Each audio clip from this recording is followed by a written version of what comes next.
नमस्कार, मैं हूं प्रमिला दीक्षित। नोएडा का निठारी कांड अपनी तरह का एक ऐसा अपराध है जिसके बारे में बात करके भी लोग सिहर जाते हैं। अब जब इलाहाबाद हाईकोर्ट ने निठारी के 12 मामलों में सुरेंद्र कोहली और मोनिंदर पंढेर को फांसी की सजा से बरी कर दिया है, आपका जानना जरूरी है और हमारा आपको ये बताना आवश्यक है कि क्यों आपको इस फैसले के खिलाफ गुस्सा आना चाहिए, क्यों इसे बस यूं ही जस का तस स्वीकार नहीं कर लेना चाहिए। साल 2006 का वक्त था जब रिपोर्टिंग के दौरान कई बार निठारी से फोन आता था कि रात में हमारा बच्चा घर से गायब हो गया है।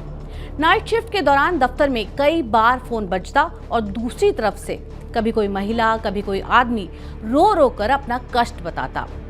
रात में नोएडा के उस गांव पहुंचकर पहले लगा कि एक ही मामला है, कभी लगता कि कैसे लापरवाही से कोई अपना बच्चा छोड़ दे रहा है कि बच्चे गायब हुए जा रहे हैं। लेकिन तीसरे केस से यह संदेह गहरा गया जब मोहल्ले वालों ने गिनती करके बताया कि 27-28 बच्चे कम से कम गायब हैं। आंख में आंसू लिए परिवारों को रात में थाने और दिन में रोजी रोटी के लिए दौड़ते देखकर ही लग गया था कि इनके लिए ये कानूनी लड़ाई आसान नहीं होगी। मिसिंग बच्चों पर रिपोर्ट फाइल करते वक्त ये पैटर्न साफ देखा कि बच्चा जब गायब होता है तो वो हमेशा गरीब का बच्चा है, क्योंकि अमीरों के बच्चे किडनैप होते हैं। और जो कि ये लो प्रोफाइल मामले होते हैं, शिकायत लिखने से लेकर उनको खोजने तक में तीव्रता और संवेदनशीलता दोनों की कमी होती है।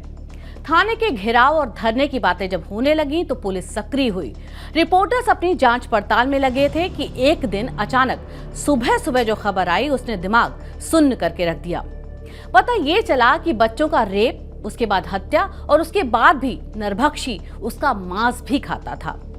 आज भी नोएडा के निठारी के D5 के आसपास से गुजरते हुए सिहरन हो जाती है। केस बढ़ते बढ़ते जो खुलासे हुए वो सुरेंद्र कोहली के इंसान होने पर सवाल खड़े करते जा रहे थे। मोनिंदर सिंह पंढेर के घर पर मासूम मौतों का जो तांडव खेला जा रहा था उसने हर किसी को झकझोर दिया। जो बच्चे कोहली और पंढेर की दानवता का शिकार हुए वो तो कभी वापस नहीं आएंगे। लेकिन अब सवाल ये है कि वक्त बीतता जाएगा तो क्या हम और आप वो वहशीपन भी भूल जाएंगे? कानून का ध्येय है कि लाख दोषी छूट जाएं, लेकिन किसी निर्दोष को सजा नहीं होने पाए। लेकिन 17 साल बाद अगर धीरे से कोहली और पंढेर के बरी हो जाने का रास्ता मिल जाता है तो सवाल ये है कि क्या वाकई इंसाफ हुआ? क्या वाकई ये फैसला समाज को कोई उदाहरण, कोई मिसाल दे पाएगा? बीतते वक्त के साथ सजा भले ही कम हो जाए, लेकिन पीड़ित का दर्द बढ़ता ही जाता है। और चूंकि हमने जैसिका लाल, प्रियदर्शनी मट्टू और नीतीश कटारा जैसे मामलों में शोर के बाद ही इंसाफ की अलख देखी है, तो सवाल ये, क्या 17 साल बाद इस मामले को एक बार फिर एक चीख की दरकार है? और सबसे बड़ा सवाल ये, क्या कोई है जो गरीब के इंसाफ के लिए लड़ेगा?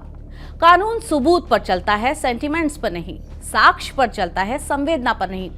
अगर सिर्फ यही सिद्धांत न्याय के मंदिर पर विजयी होने लग जाएं, तो कानून के जानकार और पैसों के मालदार सबूतों की कमी और केस के लूपहोल्स को धुरी बनाकर हमेशा इंसाफ की आस को धराशायी करते रहेंगे। इलाहाबाद हाईकोर्ट ने 12 मुकदमों में फांसी की सजा से इन दोनों को गवाह के अभाव में बरी कर दिया है। अगर सबूत नहीं है तो जांच कमेटी से पूछिए, अगर साक्ष्य नहीं जुटे तो पुलिस से सवाल कीजिए, लेकिन केस कमजोर है कहकर कमजोर की आस मत तोड़िए, वरना इन 17 सालों का निचोड़ ही क्या निकला। पहले निठारी को अपने बच्चों की तलाश थी और अब इंसाफ की। D5 बनाम गरीब की इस लड़ाई में अगर D5 की ही जीत हो जाती है तो कोई गरीब कभी इंसाफ के लिए कोर्ट पर विश्वास नहीं करेगा। धन्यवाद।